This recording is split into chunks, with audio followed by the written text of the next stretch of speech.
we have things in meat that we have to have that we cannot get from plants, but there is nothing in plants or fungus that we have to have that we cannot get from meat. Now, it is true that if you eat different things, you will change what your body's requirements for different nutrients are, and this is where the RDAs come from. But these are looking at the context of eating in a mixed diet. So things are very different when you're exclusively eating meat. While animals can run away or fight back, plants can't. And so they use poison and other mechanisms as a way to deter animals and insects from eating them. As simply as looking at animals in the zoo.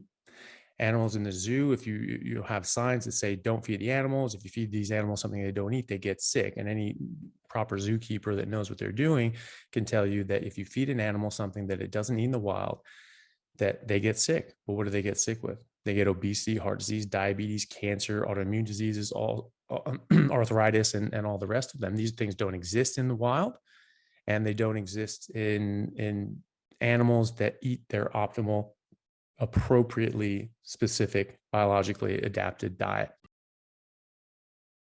Our teeth have changed dramatically in the last sort of 8 million years, becoming smaller and smaller because we're chewing softer and softer foods. We're not chewing on sticks all day like a gorilla does. And so we're getting carnivorous adaptations to our teeth. But then just looking at the GI tract, you go down to our stomach pH is very, very low. It's around 1.4, 1.5. And other carnivores are around like 2, like lions are usually around 2. You look at buzzards and vultures and carrion animals, they're around the 1.4, 1.5 range. And that's because they have the food that they're eating has a high bacterial load. And so they need to be able to kill off that bacteria so they don't get sick. We, in our evolutionary past, seem to have come from a scavenger background where we were just eating off the remains of the kills that another more physically adapted animal would have made a kill and then left some leavings. And this is actually where the original stone tools came from, using big, large pound stones to crack open the skulls of these animals and get at the brains, because this was very nutritious, very high calorie and fat content that was very, very good for our early ancestors, and any animal for that matter. Then you look at the fact that we have 5 organs working in concert just to absorb fat. So our stomach starts breaking down food in the process of digestion. Then our liver makes bile. Our gallbladder stores that bile. Our pancreas makes things like lipase and other enzymes that break down the food and break down the fat into digestible, absorbable products. And then that bile emulsifies the fatty acids, and your small intestine absorbs it. Okay, so you have 5 organs working in concert just to absorb fat. If fat weren't really, really important, it would not do this. It wouldn't have wasted its time and energy. This is a very high energy demand to keep these organs functioning in that process of absorbing fat. So if fat wasn't extremely important, we would not be spending all this energy and coordination in order to absorb it. All herbivores that eat high fiber diets, they get actually most of their nutrition from the breakdown of that fiber. The bacteria in their guts actually feed on the fiber. There are no vertebrate animals that can break down fiber. So they have to cultivate these bacteria, which break down the fiber and actually eat the fiber. And that's what they get their nutrition from. And then they expel and excrete short chain fatty acids. That's a waste product of these bacteria. And that's what the animal absorbs. And these are 100% saturated fats. So even gorillas that just eat green leaves, they get about 70% of their calories from saturated fat. Cows get as much as 80% of their calories from saturated fat because they're much more efficient at breaking these things down. And then those bacteria break down and die off, and the animal absorbs those and gets the protein from those bacteria. And so that's actually what they are eating. We don't have that ability anymore. We've lost that millions of years ago.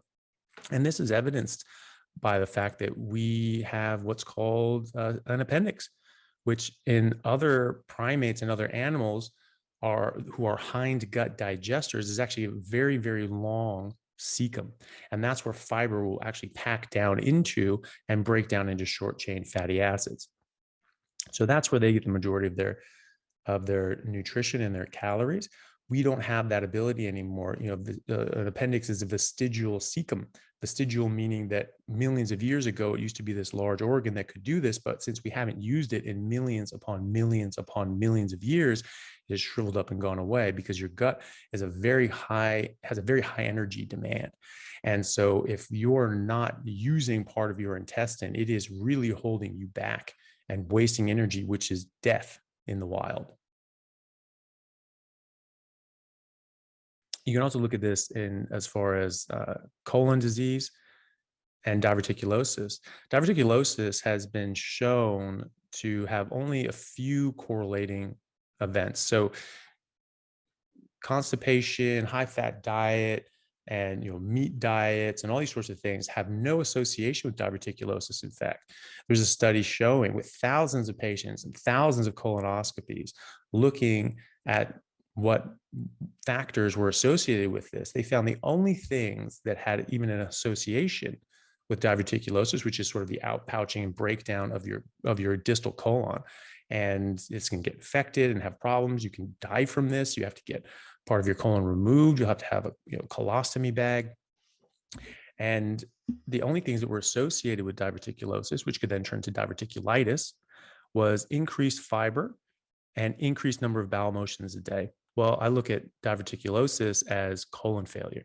You have overworked this organ and it's just run out of life. It's just run out of miles and it's just going to start falling apart now and not work as well as it would have otherwise. Even when people do get diverticulitis or appendicitis or cancer and anastomoses and other sorts of bowel issues, you will see general surgeons and colorectal surgeons putting people on what is called a low residue diet. Really, that's just a low fiber diet. And that's because they want to rest the bowel. And so they don't want the bowel working and expending all this effort and energy and pushing and squeezing and peristalsing to get rid of this stuff. Everyone's saying that fiber is good for you, that peristalsis and moving and motion, all that stuff is really good for the bowel, and this is beneficial for you. So why, if that's true, then why do we, whenever there's a problem, rest the bowel and avoid fiber? And that helps the bowel. If fiber is going to help the bowel and it's good for the bowel, then it should be good in those circumstances as well. If fiber was so good for us, why is our body just pushing it out at all costs? It actually isn't good for us. It actually causes harm to us. It causes microabrasions in the gut lining, causes increased mucus secretion and inflammatory responses as well. It also blocks the absorption of nutrients in our small intestine and makes it impossible for our body to absorb everything that we're eating. How is that beneficial? People say that we have flat teeth because they just look flat in the front. They're not actually, they're bicuspid teeth. Flat teeth are like a millstone. They can slide against each other and they can grind down fibrous plants into mush. And then you can swallow that and your body can break it down a little better. But we actually have bicuspid teeth. So if you bite down and clench your teeth and then try to move your jaw side to side, it doesn't move at all. That's because we don't have flat teeth. If we had flat teeth, we would be able to make that sliding mechanism. And that's what other animals with flat teeth are able to do, like horses and cows. We have smaller teeth, smaller jaws, smaller muscles of mastication. If you look at the picture of the gorilla here, most of that head is actually these big temporalis muscles, big muscles of mastication. The skull of a gorilla actually has a huge crest going back, and that's where all the muscle is attached. So that's just a ball of muscle on its head right there. And you look at our shoulders. Our shoulders have a rotational capacity that allow us to throw things very hard and very fast, like rocks, like spears, like other weapons, or boomerangs to hunt animals and take them out and take them as food. Chimpanzees can't do that. Chimpanzee or bonobo is our closest relative really in the animal kingdom. And they don't have that capacity in their shoulders. And so while the average adult male can throw a baseball about 60 miles an hour, and obviously people that are trained up can do much faster than that, even the strongest, most adept chimpanzee is only going to be able to throw a baseball about 20 miles an hour. That's because they don't have that rotational capacity in their shoulders. We also have very different eyes to prey animals. This is something that we see very often in predator animals. They have these forward-facing eyes that give you 3D vision, and you can focus in on your prey and you can hunt them down. And then generally prey animals, they have wider set eyes so that they can see in a much wider range, so that they can see animals creeping up on them. So evolutionarily, as I mentioned, about 8 million years ago, we broke off from other primates because we started eating meat, started eating more meat and more meat, and started having these genetic and physical adaptations, these phenotypical adaptations that we see in the fossil record. We started becoming more upright. We started becoming taller. We started having smaller and smaller teeth, smaller jaws, bigger brains. And we started using tools because we had to figure out how to take down animals that outclassed us by every physical metric, like a mastodon or even a deer. Then we came into an ice age, which we're still actually a part of. And these ice sheets came down, they killed off the plants, they killed off the animals that ate the plants and weren't able to survive during the ice times. And really only these big megafauna and big fuzzy, full furry mammals like mastodons, giant sloths and things like that were able to survive during this period. And then the carnivores and predators that were preying on them, our ancestors being among them, or at least adapted enough to survive during that time because we were eating meat and because we were eating these animals, and became basically reliant on pure animal nutrition because there weren't the plants available. Can also look at this from the fossil record and something called the stable isotope study. So stable nitrogen studies, they can find this in the bones of any animal, and you can see what that animal ate. And if basically it builds up throughout the food chain. So animals that just eat plants, they will get a certain amount of this stable nitrogen. And then animals that eat that animal, they'll have a concentration of that nitrogen, and so on. So as you go up the food chain, you get up to the top, like a fish that eats algae. There's a fish that eats that fish, a fish that eats that fish, and so on up the chain till you get to sharks and orca whales and things like that. And so you can see that these are top of the food chain apex predators. And we actually see that our ancestors and early humans and even early Homo sapiens and Neanderthal were apex predators. They had a higher carnivore rating than even lions, foxes, hyenas around at the same time in the same location. Okay, so this is because our ancestors were eating the lions and hyenas and foxes and wolves as well. We have done this, looked at done stable isotope analysis of the ancient Egyptians. And so they looked at the stable isotope study and they found that, that during the agricultural revolution, post-agricultural revolution, that they were actually heavily eating grains. And this actually affected their health. We can look at these and we can actually see atherosclerotic plaques in their hearts. And this was first thought to be that the pharaohs and wealthy were the ones eating all of this, eating all the rich food, and they could afford meat and fat. And so obviously they were getting fatty arteries because they were eating fatty meat. But that actually isn't the case. When you look at the stable isotope studies, we find that the normal peasant class were eating the same amount or the same kind of food. And you can even see from their statuary that this is not actually the peak of human health here. This is the statue of a man who has clear gynecomastia and a pot belly. Okay, so that already is showing this dysregulation of health and hormonal health.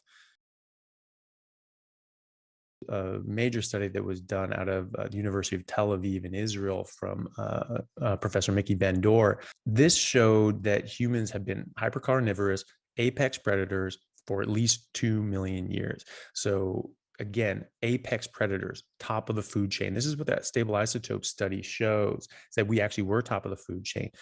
Apex predators don't graze. I've never seen a great white shark eat kelp for roughage. I've never seen a lion eat grass for the same reasons.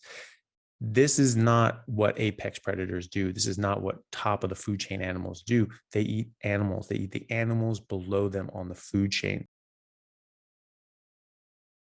So when we look at the fossil record before the agricultural revolution, we actually see very wide jaws with straight teeth. All of their wisdom teeth are in, and comfortably so. Their jaws are big and straight and wide and pronounced. They're not these short, truncated, crowded jaws with crowded teeth. Now we look at height in the fossil record. Actually, people in prehistoric era were actually taller, and they had larger brain sizes. So the average brain size of Homo sapiens was 11% larger before the agricultural revolution than it is now. Neanderthal brains were actually larger than that, going back like 50,000 years. There are areas where people were known to have been hunting mammoths, and we can date these and say like, okay, well, these guys were mammoth hunters, and we can see this by other metrics as well to show that that's what they were eating. And they found that some of these populations were on average 6'2" or even 6'4", and that's on average. The average height of an adult male in America is 5'8". In China, Mongolia, and elsewhere, it's like 5'6", somewhere it's 5'4". That's very, very short, and that's the average. So half the population would be below that as well. Not so in the areas that had an abundance of meat to eat, like these big mastodon hunters, and on average about 6'2" or more. The different tribes in Africa where they just eat meat. On average, these guys are 6'2", 6'3", 6'4". The average height of a population denotes the average health of a population. And while you may have, geographical, differences in population, and sort of, like you have the pygmies in Africa, they're at full height. Those guys are not that tall.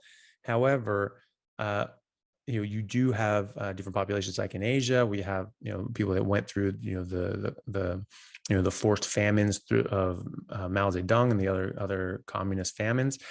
Obviously, they had stunted growth, and you have all these elderly Chinese people that are very short, and then they come over to America and they have kids who are 6'4", because this is a nutritional issue.